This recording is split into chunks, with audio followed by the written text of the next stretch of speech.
नमस्कार दोस्तों, हमारे YouTube चैनल पर आपका एक और बार स्नेहपूर्वक स्वागत है।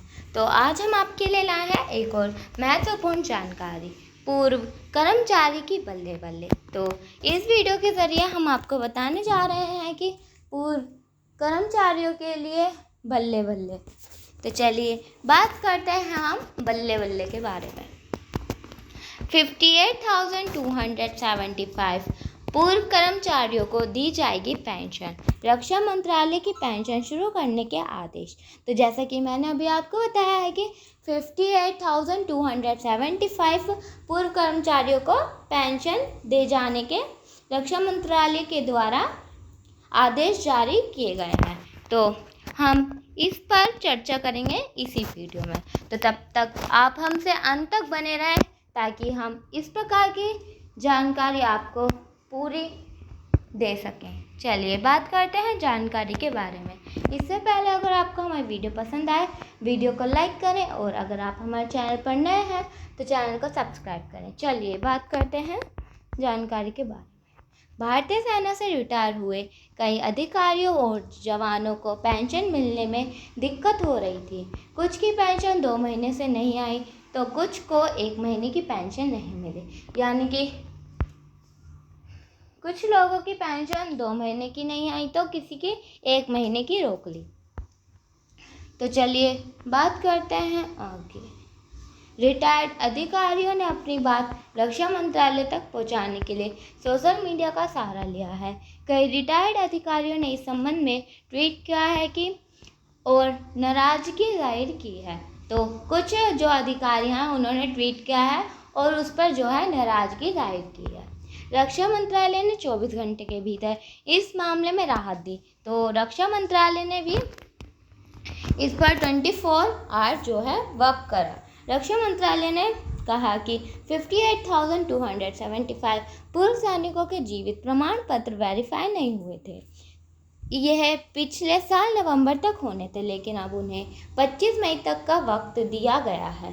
तो जो जीवित प्रमाण पत्र थे वो पिछले नवंबर तक होने थे, लेकिन अब जो है वो 25 मई तक, यानी कि अब ये जो 25 मई आएगी तब तक वेरीफाई हो जाएंगे। सभी की पेंशन बुधवार शाम तक अकाउंट में आ जाएगी।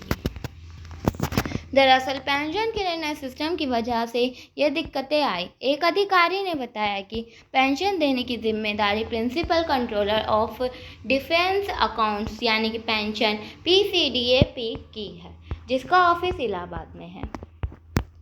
पहले पूर्व सैनिकों को पेंशन उनके बैंक के जरिए ही मिलती थी, जिसका बैंक अकाउंट जिस भी बैंक में होता था वह बैंक तय तारीख को पेंशनर के अकाउंट में पेंशन की राशि दे देता था। अगर किसी को कोई दिक्कत होती थी तो वह अपने बैंक की ब्रांच में जाकर बताते थे और बैंक उसका समाधान करता था।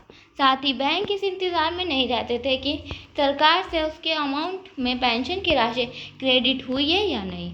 वह उसका इंतज़ार किए बिना तय तारीख को पेंशन अकाउंट में दे देते थे। फिर सरकार उन्हें पेमेंट कर देती थी, साथ ही बैंक को सर्विस चार्ज भी देती थी। यह सर्विस चार्ज ही हज़ारों करोड़ रुपए में होता था। फिर रक्षा मंत्रालय ने तय किया कि इस खर्च को बचाया जाए और कहा गया कि अब तक बैंक के जरिए नहीं बल्कि सीधे PCDAP ही पेंशनर के अकाउंट में पेंशन की राशि डालेंगे। इससे पेंशन देने में बैंक का रोल खत्म हो गया।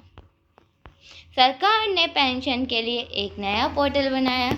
इसमें डिजिटल डेटा होता है और उसी हिसाब से पेंशन दी जाती है। इसे पिछले साल 1 सितंबर से लागू किया गया। उसके बाद रिटायर होने वाले अधिकारियों जवानों के लिए यह कंपलसरी कर दिया गया।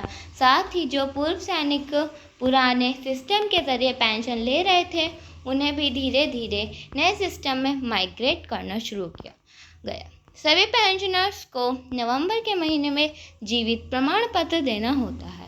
पहले पूर्व सैनिक इस प्रमाण पत्र को अपने बैंक में जमा कर देते थे और कोई दिक्कत नहीं आती थी, लेकिन अब नए सिस्टम में उसे स्पर्श पोर्टल में अपलोड करना है। कुछ पूर्व सैनिकों ने अपने बैंक के जरिए ही यह जमा कराया। कुछ बैंक ने तो उसे पोर्टल पर अपलोड कर दिया, लेकिन कुछ बैंक ने नहीं किया। जिनके जीवित प्रमाण पत्र अपलोड नहीं हुए, उनकी पेंशन रुक गई। इस तरह कुछ पूर्व सैनिकों को 2 महीने की पेंशन नहीं मिल पाई तो कुछ को 1 महीने की। पोर्टल में कुछ दिक्कतें हैं जो धीरे धीरे ठीक हो जाएंगी।